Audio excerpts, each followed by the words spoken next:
Warm welcome to today's talk. It's Tuesday the 1st of March.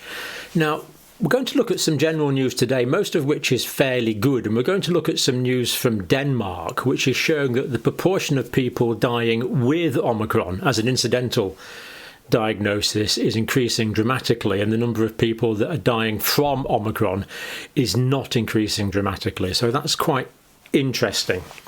But first of all, let's look at some background data here. Now, this is quite dramatic graphs, really. So here's Denmark. This is the cases, and Denmark still are testing fairly well to quite a high degree, as indeed are the Netherlands. So we see dramatic drop-offs.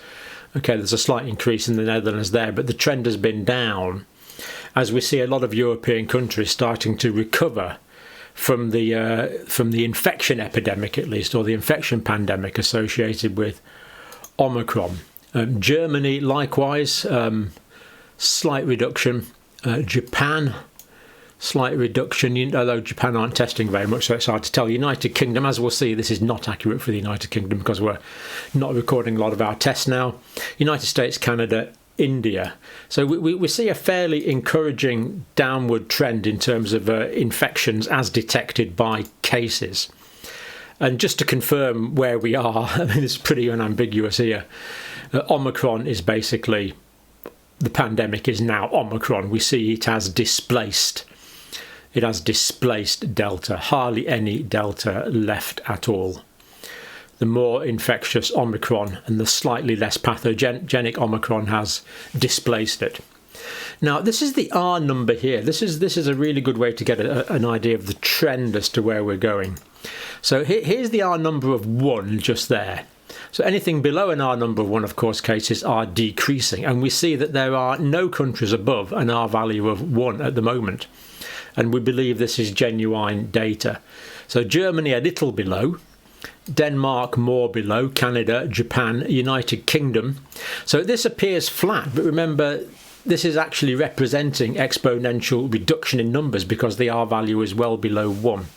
United States, India, Netherlands, the rate of decrease is actually accelerating there in the Netherlands.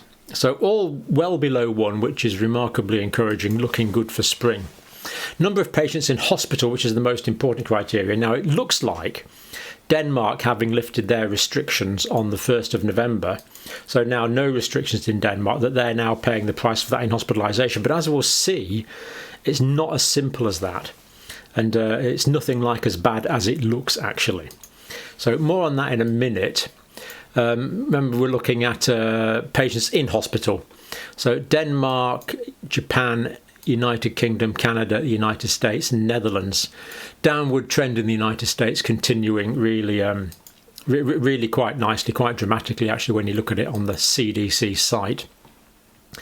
Now, deaths, Denmark, again, we see the deaths appear to be high, but as we'll see, a lot of these deaths are actually people that are dying with. In fact, the significant majority of these deaths in Denmark are dying with Omicron, not from Omicron. And this is because they've had so many cases all at once that the people that are dying were much more likely to be positively diagnosed within 30 days of death, which is the Danish criteria. So United States, deaths in the United States have been high and remain high. It looks to me, and I don't really see any way around this now, that there's going to be, by the next couple of months, there'll have been 1 million deaths in the United States from COVID. Tremendous amount of loss of life in the States. And it is decreasing, but it is decreasing gradually. In fact, there's a slight increase there. Going down, Germany, Canada, Japan, United Kingdom, Netherlands and India. And remember, that was confirmed deaths. So that's just a bit of an introduction. Now, what we want to look at now is the situation in Denmark as regards with and from. Now, this started from this tweet here. So this tweet is from Eric, who's an epidemiologist in the States, Harvard, I think. Now, quite why he thinks using expletive, blasphemous language is appropriate in scientific communications, I'm not sure. I'm not really sure how that influences the science, but let's look at what he says. Danish leaders have completely lost their minds, releasing all COVID-19 mitigations. These are exponentially increasing, surging deaths, not cases. So what Eric seems to think here is that because the Danish authorities have liberated or released the restrictions as of the 1st of November, that's caused a massive surge in death. And here's his evidence for that. This huge increase in deaths in the Netherlands up to the beginning of February. So here we have the point where restrictions were lifted, and here we have the obvious deaths, and he's implying there a causal correlation. I must say I'm a little surprised if Eric is an epidemiologist about this. So let's just look at the position which probably represents nearer the reality. And this comes, of course, from the State Serum Institute in Denmark, which has been, quite honestly, one of the world's leading authorities throughout this pandemic in terms of genomic sequencing, in terms of absolutely everything, really. Denmark has been exemplary. If there's an award ceremony for who's done best in this pandemic, I'm pretty sure Denmark would be top. Anyway, look at what the State Serum Institute is saying. The Omicron variant has led to an increased proportion of deaths with COVID rather than due to COVID. Number of people dying within 30 days of COVID positive tests, so that's their criteria. So in the UK, our criteria is 28 days, theirs is 30 days, that's fine. State Serum Institute compared those numbers with death certificates in previous waves and found a 90% agreement in times of Delta. So pretty good correlation there in times of Delta, meaning that virtually everyone who was dying with COVID was actually dying from COVID. That was a 90% agreement with the actual death certificates. Omicron wave, many people had the virus all at once, they point out, leading to a much lower death rate. And rather than 90% dying, so the people that have COVID, rather than 90% dying from COVID, it's down to 30% dying from COVID, meaning that the rest died with COVID as an incidental diagnosis. And here's the graphic they give to demonstrate that, here. So here we see the first wave, and here we can see that if we look at the total number of deaths, so the dark red here is the people that deaths related to COVID on the death certificate. So we can say that these dark deaths here were caused by COVID. People were dying from COVID rather than with COVID. Likewise, in the alpha wave, again, we see great increase in the number of deaths, but we see that most of those were people dying as a direct result of the COVID. But here we see the current situation. Now, again, we do see a dramatic increase in deaths for the time of year. So we do see the increase in the number of deaths, but these are deaths related to COVID-19 on the death certificate, i.e. deaths from COVID, rather than with COVID. So we see a large number of deaths with COVID, but the deaths actually from COVID remain about the same at about 30% of the deaths. So this is actually remaining about the same. Now, of course, there's a delay in this data because of the death certificates. And does this mean there's been an increase in deaths as a result of the Omicron wave? Yes, it does. It does mean that. But it means that a lot of the deaths were incidental, people dying with Omicron COVID rather than from it, and that graphic shows the difference. And given that the whole population was infected basically within a few weeks, it's not surprising that there has been some increase in deaths. And just to confirm that data, this is another really useful graphic. Now, this is the latest from the Office for National Statistics. It won't be updated now for another 9 days, this particular statistic. But this is up to the 18th of February. Now, the blue, of course, are the people dying with COVID, COVID or from COVID, either. The green are all the other deaths. And this line here is the 5-year average of deaths. So here we see that deaths are actually quite a bit below.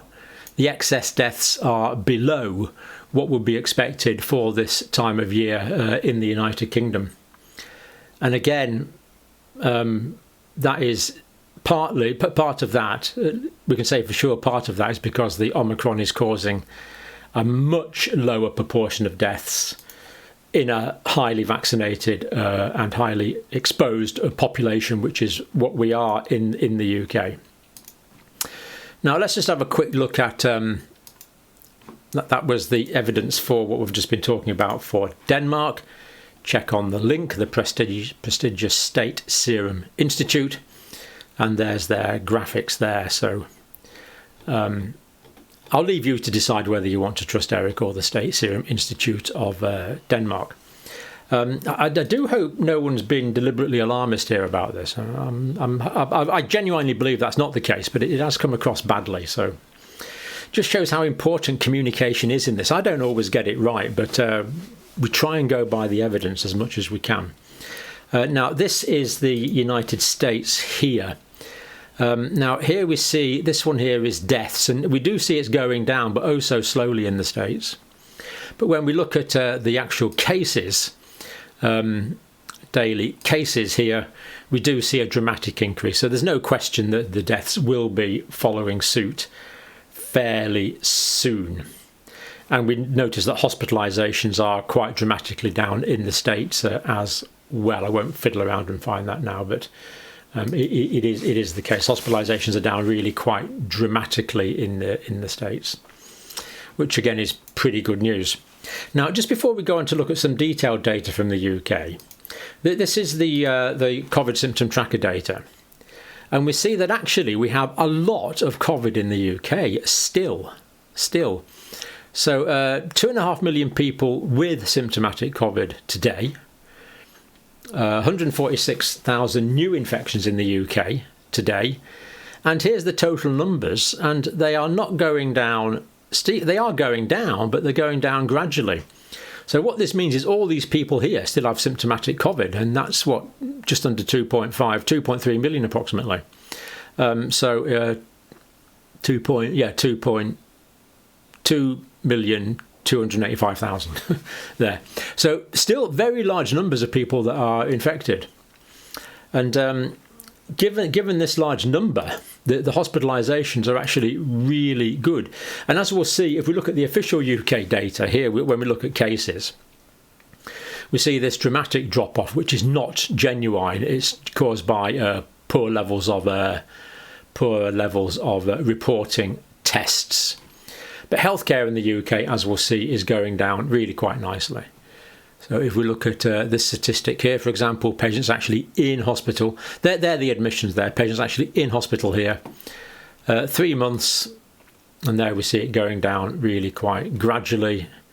Last month, a constant downward trend, despite the very high cases of Omicron. And patients on mechanical ventilation have gone down since the very start of Omicron and continue, we are pleased to say, continue to go down, which is really pretty good news. Not where we want it to be yet, but it's gone down since Omicron wave started. Now, this is the Office for National. Let's look at some Office for National Statistics data now. These are useful snapshots here. So infections went down, good. Hospital admissions down, deaths down a little bit. 8 in 10 adults have had 3 doses. 99.5%, so there's 0.5% of the UK population have not been exposed to a COVID or SARS coronavirus 2 antigen, be that a virus or be that a vaccine. And social distancing going down, actually, people aren't bothering to socially distance as much at all. A percentage of people testing positive in England is going down. Scotland actually going up slightly. Now, this is the difference between BA1 and BA2. And I must say, okay, the data is always a bit out of date with Office for National Statistics, of course, but I am pretty amazed about this. Because in Denmark, BA2 has basically displaced BA1. And in the UK, as of the 20th of February, okay, it's a few days ago now, but What we see here is that BA1 is still more prevalent than BA2. So I had expected BA2 to overtake BA1, but it's simply not happening. So why that happened so quickly in Denmark and why it's happening so slowly in the UK, I really don't know that one. It does seem very strange. Scotland, a fairly similar position, so BA2 is increasing, but BA1 decreasing perhaps slightly. Northern Ireland's an interesting exception here. So BA2 in Northern Ireland has actually overtaken BA1, and we can see this looks like a displacement because BA2 has become more prevalent in exactly the same way that BA1 has become less prevalent. Why that's not happening everywhere, really hard to tell. So these are the clinical features of Omicron compared to Delta. So we see less loss of taste, less loss of smell, less fever, slightly less cough. So differential symptomatology between the two. Loss of taste and smell, yeah, we've done those ones, haven't we? Shortness of breath, Omicron a bit less. Sore throat, Omicron a bit more. Fatigue and weakness, Omicron a bit less. Headache, Omicron a bit less compared to Delta. Muscle aches, abdominal pain, diarrhea, nausea and vomiting. And of course, importantly, no symptoms reported. So Omicron, slightly more asymptomatic cases. Partly, of course, because it's later and more people have got a level of immunity now. But that's the current Office for National Statistics. Hospital admissions are going down, no question about that. They are definitely going down from ONS data in collaboration with NHS England, that's now called the Health Security Agency. Deaths, and again, the number of deaths registered, remember this is registered, so these are death certificate deaths when we're looking at the Office for National Statistics. So this is pretty definitive data, and thankfully we are seeing, well, first of all, that was the well, where are we? That's last winter. So that's the alpha wave there. That was the original Wuhan wave, the alpha wave. This was the Delta wave, where hospitalisations and vaccines were much better. This is the Omicron wave here, and we do see that we're coming out of the other end from that, albeit with delayed data. We're still seeing this very positive downward trend in deaths. Still not where I'd want it to be, but the trend is really very, very good. Is that all I had for the Office for National Statistics? It'll do for now. Right, so prevalence, week ending the 19th of February, this data here. Yeah. Pretty high. I mean, 1 in 25 people in England, 1 in 30 people in Wales actually had the virus that week. It really is quite high, would have tested positive for the antigen. Northern Ireland, very high, but of course they've got more BA2, but whether it's that or not, we don't really know. But certainly a very high prevalence, 1 in 14 people. I mean, there's huge amounts of people still currently infected, or at least a week or two ago from the Office of National Statistics data. But as we saw from Tim Spector's data there, again, still very high numbers. There's still an awful lot of COVID about, an awful lot, which of course is generating huge amounts of natural immunity. Now, long COVIDs are concerned. 1.3 million currently complaining of long COVID, more than 12 weeks. 2.1% of the whole population of the UK. Of those reporting long COVID symptoms, so that's 42% of the 1.3 million, we're experiencing symptoms for at least a year. So we've got 500,000-600,000 people, at least 500,000 people who've had long COVID symptoms for a year or more, which is concerning. Will some of these turn out to be permanent? We do hope not, but we simply don't know that yet. I'm afraid a small proportion probably will do, if they represent actual tissue damage, such as damage to the heart or damage to the lungs. Symptoms adversely affecting day-to-day activity is 63%. So 63% of this 1.3 million, their day-to-day activities are inhibited by the long COVID. Most common features: fatigue 50%, shortness of breath 37%, loss of smell, loss of taste. They're the four most common features that people are complaining of. Now, another thing that the Office for National Statistics has just started looking at is long COVID in... first of all, this is the prevalence. Long COVID, more common in age 35 to 69 years of age, more common in females, more common in people living in deprived areas, more common in those working in health, social care or teaching, and also people with comorbidities. Now, this is what's new. This is interesting. Long COVID in primary school children. 1% of primary school children in the whole of the UK met the criteria for long COVID more than 12 weeks at some point since March 2020. So that is a pretty high proportion of all, but this is all children in the country. And of course, by now, the majority of children in the country have had natural infection. Last I checked, it was about 85%, but it's probably more than that now, will be more than that now. 20% had had a positive COVID test, so these were actually the cases if you want, but we know that the cases are only a small subset of the total number of infections. But still, now this doesn't tell us how many still have it now. This data only tells us what this data tells us, but this is what it tells us. Secondary school children, so that's age 11 to 17, 18, 2.7 met the criteria for long COVID, so more at some point since 2020. So 1% below the age of 11, 2.7% above the age of 11.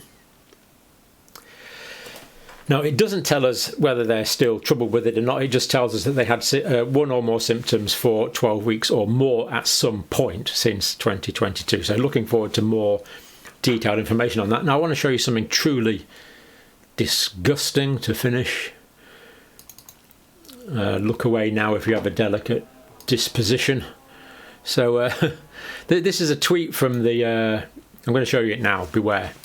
This is a tweet from the Food and Drug Administration in the States. National Chocolate Covered Anything Day. Everything is up for grabs. Now, the reason that the FDA seemed to put this on was they're worried about some people who are allergic to milk. That seems to be their concern here.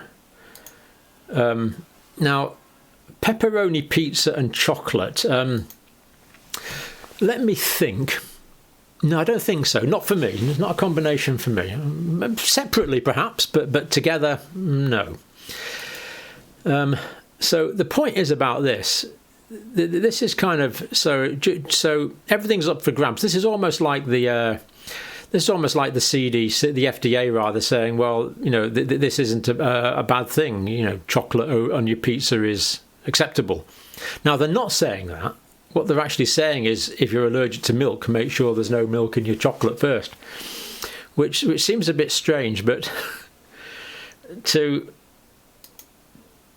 in a country which has got a complete epidemic of metabolic disease, diabetes, hypertension, heart disease, cerebrovascular disease, peripheral vascular disease, metabolic syndrome, hypercholesterolemia, hyperlipidemia, dyslipidemia, hyperglycemia, all of these metabolic, obesity, all of these things that go. Why on earth would they put something as ambiguous as that on? Dear me. Let me just mark the FDA out of 10 here for good communication. So in terms of good communication, let's see, there's 10 marks up for grabs here. What am I going to give them? I would like to give them 0, but actually it's worse than that, because this is actually doing harm, I would say. I'm going to give them -10 on that. And that's the lowest mark I've ever given to any of my students in my entire career. So really, FDA needs to think about their communication strategies, I would have thought. But there you go. So we're not advocating putting chocolate on your pizza. Dear me. I mean, how can a national body miscommunicate so flagrantly? It's just... There you go. Thank you for watching.